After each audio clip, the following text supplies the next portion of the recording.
tomando la autoridad, tanto federal como a nivel estatal, entidades federativas, en el cual ya se están programando las auditorías electrónicas. Dentro de estas auditorías electrónicas vamos a ver que son las que más va a utilizar la autoridad, precisamente porque van a ser más económicas y van a poder dar mejores resultados. Y dentro de ahí algo que estuvimos leyendo en algunas hojas, que ya no lo esperábamos, ya lo sabíamos, ya se ha venido hablando de ese criterio, de que va a predominar la revisión de la sustancia sobre la forma. Y precisamente esto en las auditorías también lo van a hacer. Les quiero poner un ejemplo en forma ahorita general para que se den cuenta. ¿Cuál es el procedimiento que lleva una compra dentro de cualquier empresa? Hablemos de empresas medianas y empresas grandes, que son las que tienen la capacidad para hacer frente a un aparato administrativo precisamente para el control de estas operaciones. Tú comienzas en tu departamento que necesita algún artículo o algún material con una requisición, haces una requisición al departamento de compras. Ahí está tu primer documento. Con base en la requisición y una vez que la remites al departamento de compras, el departamento de compras te va a llevar a cabo una investigación de mercado y lo que se acostumbra en la práctica es hacer 3 cotizaciones. Si algunos hacen más o hacen menos, por ahí me comentan, estimados colegas, para ir aprendiendo todos también del conocimiento que tenemos en la práctica. Después de hacer las 3 cotizaciones, lógicamente se van a estudiar aspectos de calidad, de financiamiento, de tiempos de entrega, de lugar donde está el proveedor y principalmente los costos. Y los que van a decidir finalmente va a ser una reunión que tengan el departamento de compras con el departamento que está requiriendo ese material o esa mercancía, para ver si se apega a la calidad que quiere dar la empresa en el otorgamiento de este servicio o de la manufactura de algún producto, etcétera, etcétera. Entonces hasta ahí vamos bien. Después de que se elige el producto, ¿cuál es el siguiente documento que debe de elaborar la parte de la empresa, el departamento de compras? Es una orden de compra. En la orden de compra ya va dirigida al proveedor al que fue elegido para precisamente surtirnos esa mercancía que le vamos a hacer la compra. Pero esta orden de compra no nada más la va a hacer el gerente de este departamento, del departamento de adquisiciones, porque a él se le ocurrió, sino que también debe de venir autorizada.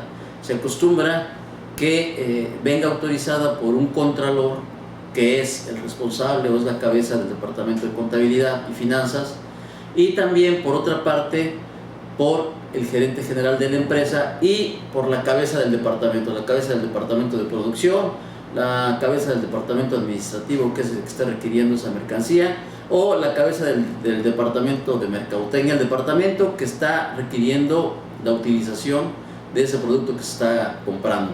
Entonces ya tenemos otro documento más, que es la requisición de compra, que viene en original y 2 copias regularmente, para que ya una vez que está firmada por las personas responsables, y esto viene inserto en el manual de operaciones de cada una de las empresas, se finca la compra con el proveedor, se le manda el documento. En la actualidad ya sabemos que la mayoría de estos documentos deben de ser vía electrónica para evitar costos, para precisamente reducir tiempos de entrega y reducir tiempos de toda esta tramitología. Una vez que haces, que fincas el pedido con el proveedor, lo que sigue es precisamente que el proveedor te lo surta. Te manda esta mercancía vía paquetería, si está fuera de la localidad donde está tu negocio. Si es en el extranjero, pues habrá que hacer toda la documentación de importación, el pago de aranceles, etcétera, etcétera. Y lógicamente el pago de seguros y el pago también de los impuestos y todo lo que se tenga que pagar, el IVA en caso de que proceda. Ok, ya tenemos otro documento más, Una vez que el proveedor te está surtiendo la mercancía y tú la traes ya en transporte, ¿qué es el siguiente paso que sigue? Pues lo recibes en tu compañía, en tu almacén. La recepción del almacén pues es verificar el departamento de almacén con una copia de la orden de compra contra lo que físicamente te está entregando la empresa transportadora que te mandó la empresa proveedora. Verificas que estén de acuerdo las mercancías que tú estás comprando con lo que te están surtiendo. En caso de existir alguna diferencia, de que no te surtieron algún producto en forma completa, pues ahí haces la observación, ¿ok? Lo rebajas, ¿para qué? Para que ya una vez que pases tu entrada del almacén con tu... Se supone que en este caso te debe de dar la compañía que te está entregando la mercancía, te debe de entregar, se acostumbraba antes, una nota de remisión, una copia de la factura o algún documento específico que haga las veces de documento de entrega de mercancía, y con este documento tú lo mandas ya una vez que le da entrada del almacén, que lo registra dentro de su control de inventarios y que verificó que la calidad del producto sea la correcta, que el número de productos son los que se solicitaron, o sea que no haya nada raro en el pedido. Ya lo almacenas y toda esta documentación de las entradas del día las vas a pasar al departamento de cuentas por pagar, los que se encargan de hacer los pagos a los proveedores. Ya una vez que el departamento de cuentas por pagar tiene esta documentación, ¿qué es lo que sigue? Pues se programará su pago, ¿verdad? Cotejará el departamento de cuentas por pagar de que la mercancía que se solicitó en la orden de compra es acorde con la que está surtiendo el proveedor. En dado caso, hará los ajustes pertinentes, disminuirá las cantidades que no fueron entregadas o devolverá si en caso de que fueron entregadas de más y no le sirven a la empresa, y se comunicará con la compañía, con el proveedor, para que haga los ajustes y se haga la factura en forma correcta por los importes que se van a liquidar.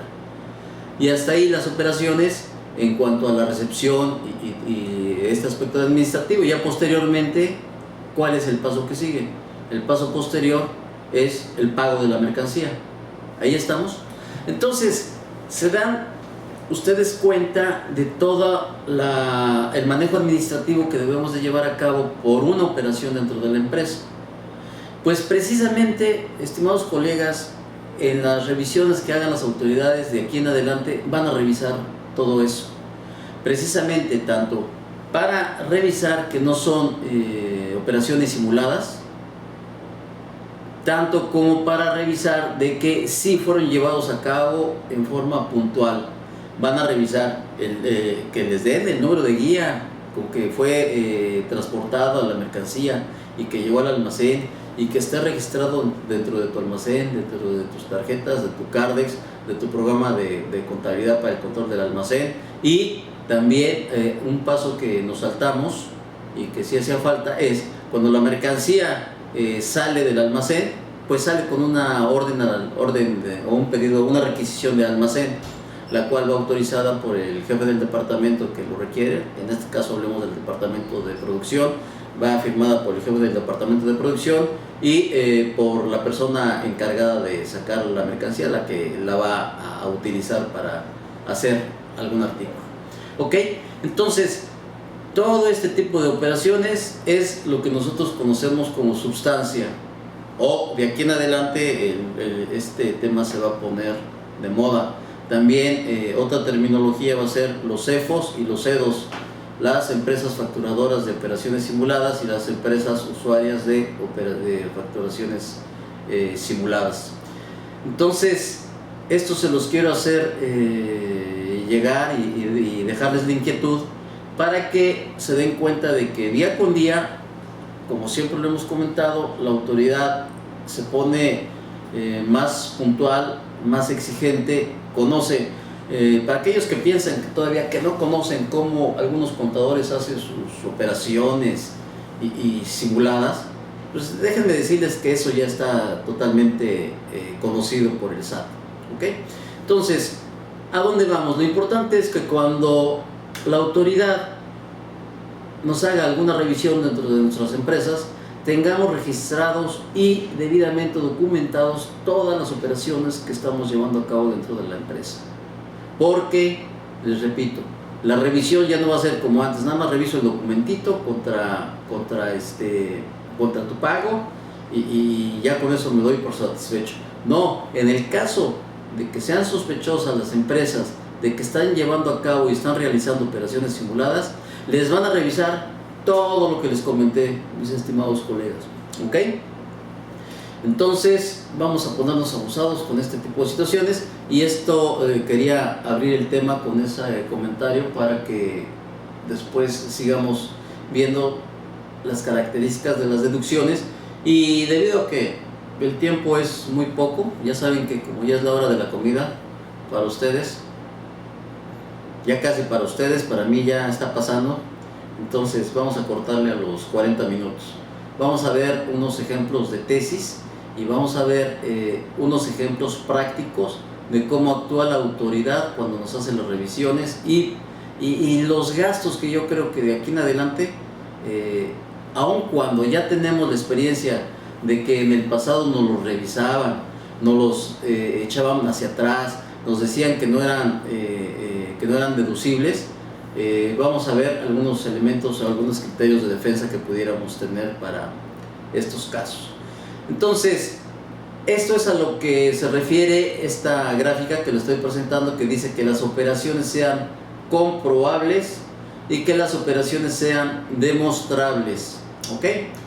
Entonces, muy importante.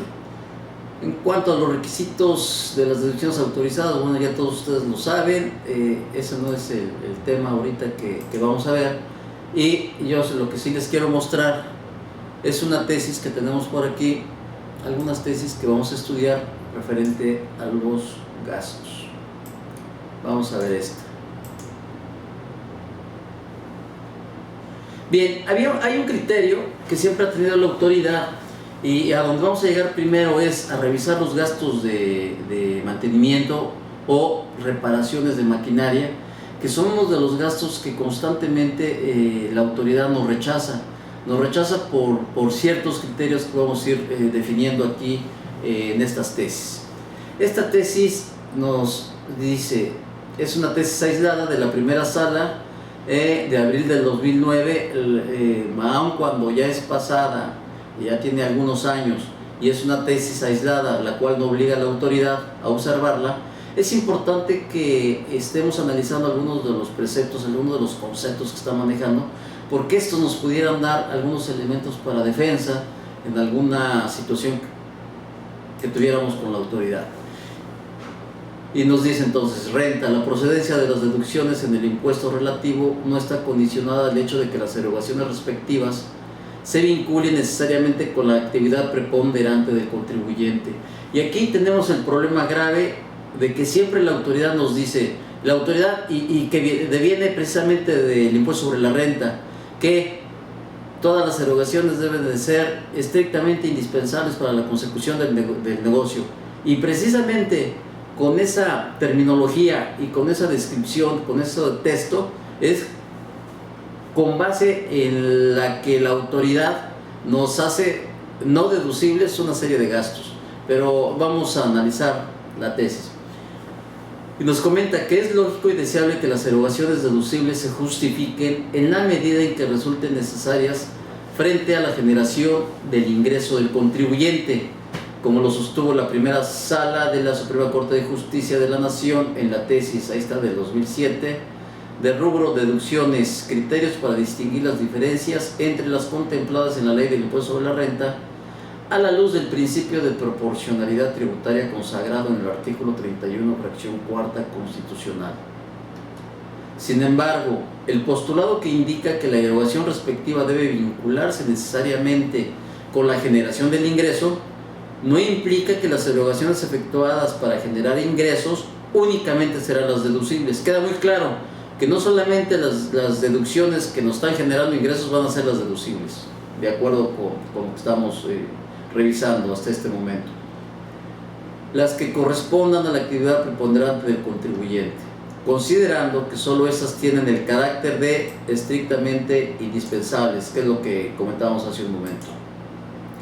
En efecto, si bien la ley del impuesto sobre la renta señala que las deducciones deben de ser estrictamente indispensables para los fines de la actividad del contribuyente, ello no debe entenderse en el sentido de que cada contribuyente solamente puede dedicarse a un único giro, pues al ser objeto del gravamen la obtención de ingresos, es evidente que los gastos en que se incurren para su obtención deben de ser deducibles, sujeto a las condiciones y limitantes legales, claro, a lo que nos establece el artículo 27 o 28 de la ley del impuesto sobre la renta. Independientemente de que el causante tenga más de una actividad, ello es así, pues aunque no es dable sostener que la realización de una actividad no preponderante siempre se realiza para posibilitar las actividades que principalmente realiza el causante, tampoco puede afirmarse que aquella sea un simple pasatiempo o que no tiene relevancia para quien la realiza, cuando se trata de una actividad lícita que se inscriba entre las que pueda llevar a cabo el quejoso en el desarrollo de su objeto social, las cuales de reportar ganancias estarían gravadas, y que, aun si finalmente no generan ingresos, cuando menos se trata de operaciones en las que se involucran los causantes con la intención de generarlos. De aceptarse lo contrario, el contribuyente quedaría expuesto a la incertidumbre de no conocer bajo qué criterio se decidiría cuál es su actividad preponderante. Además, al limitar la posibilidad de deducir costos o gastos que no corresponden a lo que se identificaría como la actividad preponderante del contribuyente, se coartaría la posibilidad de diversificar, pues para las deducciones que correspondería al rubro no preponderante tendría que constituirse una nueva persona moral o, en su caso, liquidar la empresa activa, lo cual no debería tener cabida en tiempos de turbulencia económica o de poco crecimiento. Bueno, tiempos de turbulencia económica como siempre los hemos tenido y como los tenemos hasta la fecha. Y otro criterio muy importante que es digno de mencionar y de analizar es de que la autoridad muy sistemáticamente y en forma repetida nos dice: este gasto no es deducible bajo mi discrecionalidad. Dado el caso de que en algún asunto que se tuvo allá por el norte, nos comentaba, estábamos analizando ahí con unas personas que decían que, imagínense, los sueldos y salarios no eran absolutamente indispensables para la consecución del negocio. Entonces, este tema y esta forma de ver las cosas haría que las empresas en México fueran unas empresas mediocres, unas empresas grises y unas empresas que dieran mal servicio.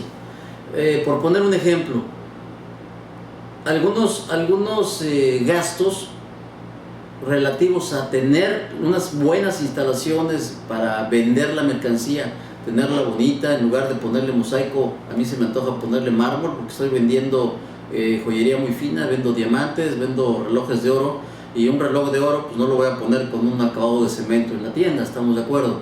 Va a ir la gente y la gente tiene que ver que es una tienda de calidad y que está bonita y que sea agradable para que vaya a gastar una gran cantidad de dinero en la compra de un producto que pudiera ser muy costoso, como es un producto de diamantes, un reloj de oro, anillos de oro con diamantes, etcétera, etcétera.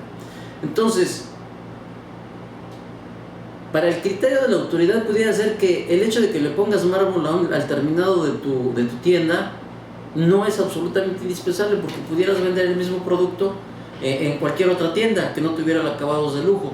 Entonces, esto es lo que nos lleva a pensar y a meditar de que entonces la autoridad lo que está haciendo con este tipo de medidas fiscales es hacer de México un país mediocre, porque no vas a querer gastar en publicidad y mercadotecnia, porque como no va directamente, no te genera directamente el ingreso, sino a lo mejor en forma indirecta, porque metes mucha publicidad por otros lados, y el retorno de la inversión de la publicidad viene muchos años después, y a veces es ridículo lo que tú generas con una gran campaña de publicidad. El número de gente que ve tu empresa es muy poco, es impresionante a veces estos números. Entonces, Señores de nuestros legisladores, todas las medidas económicas que han estado tomando, de quitar deducibilidad de algunos gastos, de limitar gastos de viaje, de quitar la deducibilidad de los gastos de comida como lo había antes, lo único que está haciendo y donde incide directamente es en la actividad económica del país. Por eso tenemos cada día empresas más mediocres, tenemos empresas más pequeñas y empresas que están listas para desaparecer en cualquier momento y casi como que ya están preparando abrir la puerta para escaparse en el momento de que las ventas se les vengan para abajo. Entonces, ahí está el argumento. El argumento para las autoridades, señores, aun cuando nuestros gastos no son directamente responsables de la generación de un ingreso, pero sí en forma indirecta, sí inciden en que tengamos una empresa presentable, sí inciden en que tengamos un departamento de administración que se mueva bien, que haga la cobranza a tiempo, que tenga una buena presentación, que todos los empleados y todos los trabajadores del departamento de ventas estén todos los días hablándole a sus clientes, mandándoles mensajes, haciendo presentaciones, etcétera, etcétera. Entonces este es un comentario. Luego, este tipo de tesis, la jurisprudencia de noviembre del 2006, de la novena época, nos comenta: la renta, el artículo 31, fracción 12 de la ley del impuesto relativo es inconstitucional al limitar la deducción de los gastos de previsión social, legislación vigente a partir del 1 de enero del 2003. Y nos comenta: el citado precepto es inconstitucional al limitar la deducción de los gastos de previsión social, condicionado a que las prestaciones relativas sean generales, entendiéndose que se cumple tal requisito, entre otros casos, cuando dichas erogaciones, excluidas las aportaciones de seguridad social, sean en promedio aritmético por cada trabajador no sindicalizado en un monto igual o menor que las erogaciones deducibles por el mismo concepto efectuadas por cada trabajador sindicalizado. Y al disponer que cuando el empleador no tenga trabajadores sindicalizados, las prestaciones de seguridad social no podrán exceder de 10 veces el salario mínimo general del área geográfica que corresponda al trabajador elevado al año. Ello es así en virtud de que las finalidades perseguidas por la medida no resultan razonables, motivo por el cual no se justifica la afectación al derecho a su deducción como gastos necesarios e indispensables. Ahora bien, a partir del análisis del proceso legislativo que originó la mencionada norma tributaria, pueden identificarse tres finalidades con la implementación de la medida. ¿Okay? Esto es importante que lo chequen. Promover la igualdad entre los trabajadores con un énfasis en el mejoramiento de las condiciones sociales y económicas de los que perciben menos ingresos. Eso siempre se ha querido hacer en las leyes laborales y en las leyes sociales, con aspectos sociales. Siempre se ha querido el mejoramiento de las condiciones sociales y económicas de los que menos ingresos tienen. B. El combate a las prácticas abusivas que pudieran dar lugar a fenómenos de elusión fiscal que favorecieran más a los trabajadores con mayores ingresos. Bueno, y esto no se puede evitar. Vemos en algunas empresas que si ven alguna salida, pues los primeros que quieren salir o que quieren el beneficio para ellos son los socios o accionistas o los empleados de mayor jerarquía. C. El fomento al sindicalismo, así aplicando el criterio utilizado por este alto tribunal al estudiar la admisibilidad de medidas legislativas, atendiendo a sus fines, racionalidad y razonabilidad, se concluye que las finalidades mencionadas no superan la prueba de constitucionalidad.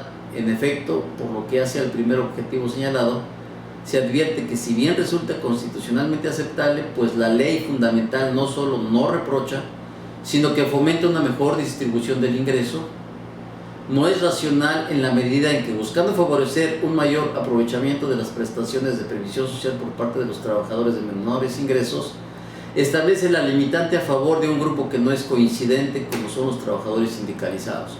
Bien, ya no leemos lo demás. Sabemos que los trabajadores sindicalizados es otra élite aparte en lo que es nuestra sociedad.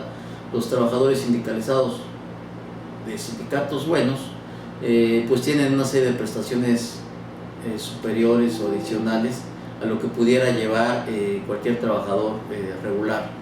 Depende de la compañía también, no debemos dejar de conocer de que pues, algunos sindicalizados o algunos sindicatos, perdón, pues los únicos que salen beneficiados son los dirigentes de los sindicatos. Y esta también es importante, revisar esta tesis aislada. Es una tesis aislada del octubre del 2002, pero no deja de ser interesante, que para determinar si el gasto que el contribuyente pretende deducir es estrictamente necesario para sus fines, debe atenderse a su objeto social, artículo 24, fracción 1 de la ley que regula el impuesto relativo, vigente hasta el 31 de diciembre del 2001. En algunas ocasiones y en algunos periodos de tiempo, la autoridad hacía sus revisiones y te decía, oye, es que este gasto no está incluido dentro de tu objeto social, por lo tanto no es deducible. Entonces, hasta ese grado tenemos que ponernos abusados, tenemos que ponernos a leer lo que son las leyes para echarle para abajo estos criterios a las autoridades. Y está muy sencilla, pero está muy interesante. El artículo 24, fracción 1 del ISR, prevé como deducciones autorizadas los gastos que sean estrictamente indispensables para los fines de la actividad del contribuyente, para lo cual debe atenderse al objeto de la persona moral. O sea, ¿a qué se dedica la persona moral? Por ser este el que marca la directriz de tal actividad y el que determinará si es preponderante o no la erogación, para cumplir con sus fines, sin que obste que dichos desembolsos carezcan de una relación directa o inmediata con un ingreso de modo casual, debido a que únicamente se requiere que contribuyan de modo indirecto. ¿Ok? Aquí está otro criterio más, y quiero que lo entiendan de esta manera, estimados colegas y amigos, que lo entiendan, que este criterio es de una persona, como lo es un juez, un magistrado, el cual se dedica todos los días al estudio de las leyes fiscales, el cual se dedica al análisis, a la interpretación y a dictar sentencias con base en ese análisis, en esa interpretación del articulado o de las normas contenidas dentro de nuestras leyes fiscales. Entonces, es una persona que conoce, no es cualquier persona. Por eso pues, hay que tomar en cuenta también estas tesis, aunque no sean obligatorias. Dice que contribuyan de modo directo a la obtención del mismo. Por ende, si en el acta constitutiva de la sociedad se pactó como parte del objeto social la promoción, superación y actualización de los conocimientos profesionales de los socios y asociados, los gastos que se realicen para satisfacer tales propósitos sí son estrictamente indispensables en virtud de que tienden a satisfacer una necesidad del contribuyente y coadyuvan a alcanzar sus fines.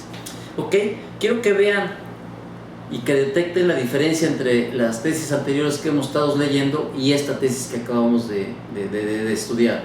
Las anteriores se referían básicamente a que el gasto o la erogación en la cual tú estás incurriendo dentro de tu compañía va directamente relacionada con el ingreso. Y aquí te dice,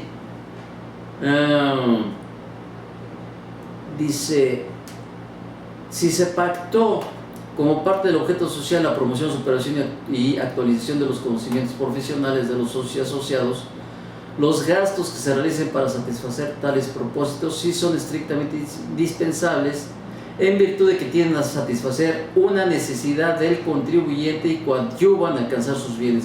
Coadyuvan, o sea, se reconoce que no son directamente responsables estas erogaciones de generarte un ingreso más a tu empresa, sino que y esto es entendible, estimados colegas, tener gente preparada dentro de nuestras empresas, tener un directivo que es muy capaz, que conoce muy bien el interior de la empresa, tener un director de ventas que te conoce el mercado, que te conoce la competencia, ya llevas ventaja precisamente sobre la competencia, porque tienes gente capaz que en determinado momento sabe cómo redireccionar los esfuerzos de la empresa para ganar mercado. ¿Ok? Y déjenme aquí ponerles un ejemplo que sucedió en la práctica En algún hotel teníamos por ahí un jefe que era el director general, que se llamaba Frank Vidal, y era cubano. Y esta persona, ese señor, con un carisma impresionante, había estado en la Segunda Guerra Mundial, entonces ya estaba grande cuando estuvimos trabajando con él. Y estuvo en los submarinos, él estaba en los submarinos. Entonces todo lo que era eléctrico, mecánico, se lo sabía, pero de maravilla. La situación es que en alguna ocasión teníamos un problema de aire acondicionado dentro del hotel, de un hotel en el que trabajábamos, y le dice al de mantenimiento: a ver, fulanito de tal, ya te he comentado varias veces que el problema que tenemos aquí del aire es debido a esto, esto, esto y esto y esto. Y en los hoteles, como en muchas empresas, también se acostumbra a hacer juntas directivas a la semana, una a la semana, de diferentes estratos de responsabilidad dentro de la empresa. Entonces, en esa junta le dice: ve ahorita mismo a revisar lo que te estoy comentando y regresa al rato y me dices cuál es la razón, si es lo que te estoy diciendo. Va el gerente de mantenimiento todo colorado, porque no le había hecho caso, es más, no le creía, pasaba por alto los conocimientos de este gerente, porque pensaba que nada más era única y exclusivamente especialista en lo administrativo. Y ya regresa, pero igual de apenado, igual de rojo, y le dice: tiene razón usted, señor Vidal, era eso, ya hice la acción que usted me aconsejó y ya se corrigió el error. Entonces, imagínense una persona que conoce tan bien las cosas que ya nada más viendo el resultado que obtiene, sabe cuál es la causa de ese resultado. Eso es lo importante conocer dentro de las empresas. Entonces, este aspecto de tener conocimientos profesionales y darle capacitación, es ridículo que muchas veces no nos los quiera aceptar la autoridad. Y les voy a poner otra razón de peso. Si la misma ley laboral nos está estableciendo que debemos, la Secretaría del Trabajo y Previsión Social, que debemos de tener comisiones de capacitación y adiestramiento, que la capacitación y el adiestramiento debe de estar única y exclusivamente dirigido a la clase trabajadora, a la gente de planta, a la que gana menos dinero, o puede estar también dirigida a los que ganan más dinero, a las posiciones directivas. Creo que si la autoridad se va por la rama de que nada más los de abajo son los que deben de capacitarse, pues también estamos cometiendo ahí injusticias, inconstitucionalidad, ¿verdad?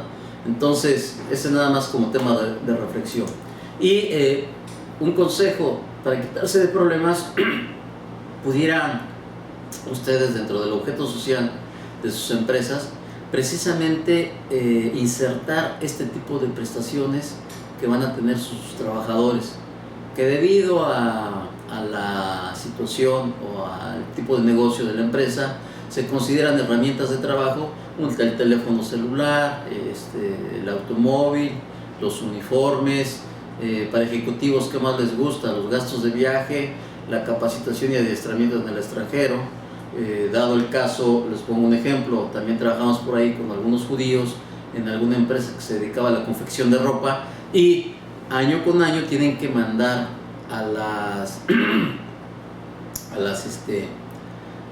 tienen gente trabajando haciendo los vestidos, a las diseñadoras las tienen que mandar a las ferias en Estados Unidos, en Europa, de cómo viene la moda.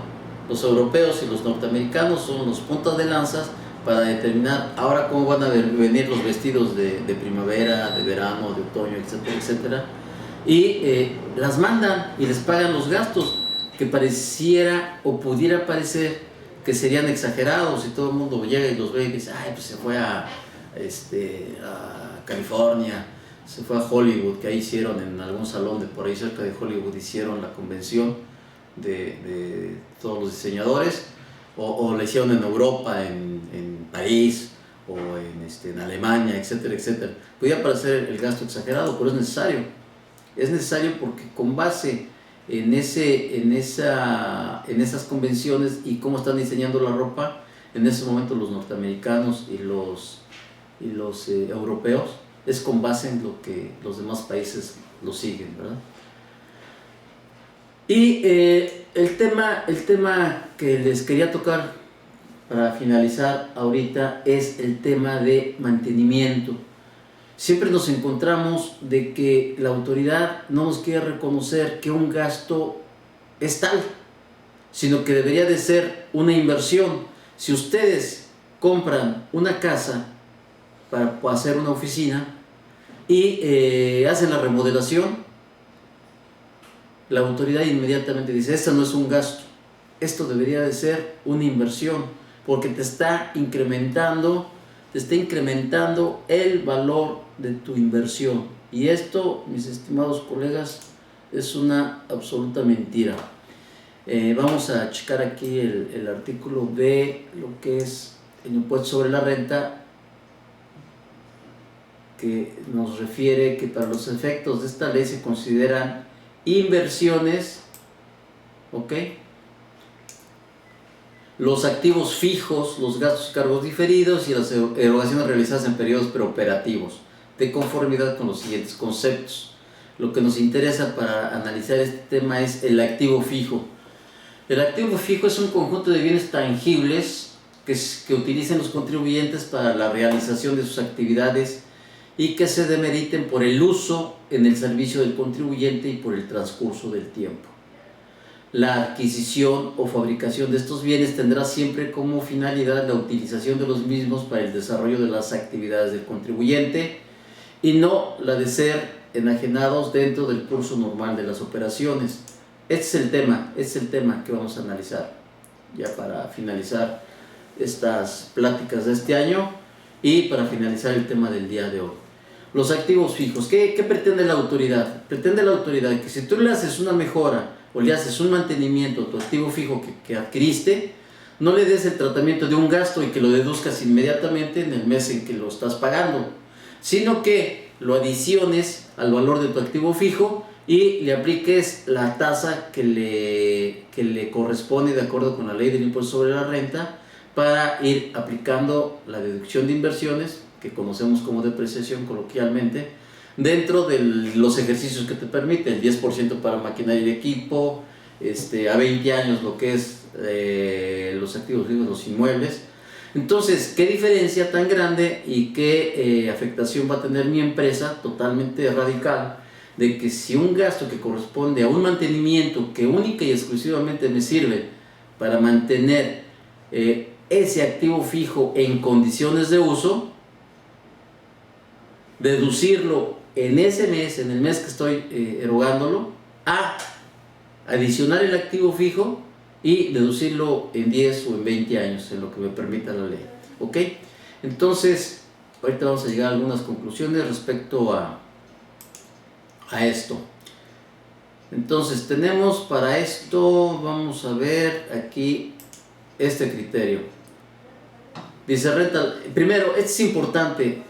La falta de pruebas sobre la no deducibilidad de inversiones por parte de la autoridad fiscalizadora es un asunto de fondo y no un vicio formal, ya que incide en la determinación acerca del incremento del valor del activo fijo de las empresas o en gastos inherentes a su mantenimiento y conservación. Legislación vigente hasta el 31 de diciembre del 2001. Entonces, les recalco la diferencia. Lo que pretende la autoridad es que si tú compras una casa y le haces una impermeabilización, te va a decir, no, ese gasto incrementa el valor de la casa. Es mentira. Lo único que estás haciendo es mantener la casa porque te la entregaron con techo y cuando te entregaron la casa no se transminaba el agua del techo, ¿verdad? Porque estaba nueva. Entonces, para evitar que eso te suceda en el futuro, le aplicas una capa de impermeabilizante para evitar la filtración de agua. La pintas, le haces algunos cambios. Lo único que se considera como una adición al activo fijo es si tú le haces precisamente eso, le haces un complemento a tu construcción, que tienes 3 habitaciones, bueno, construiste un segundo piso, pues eso sí es adición y va a costar más tu activo fijo.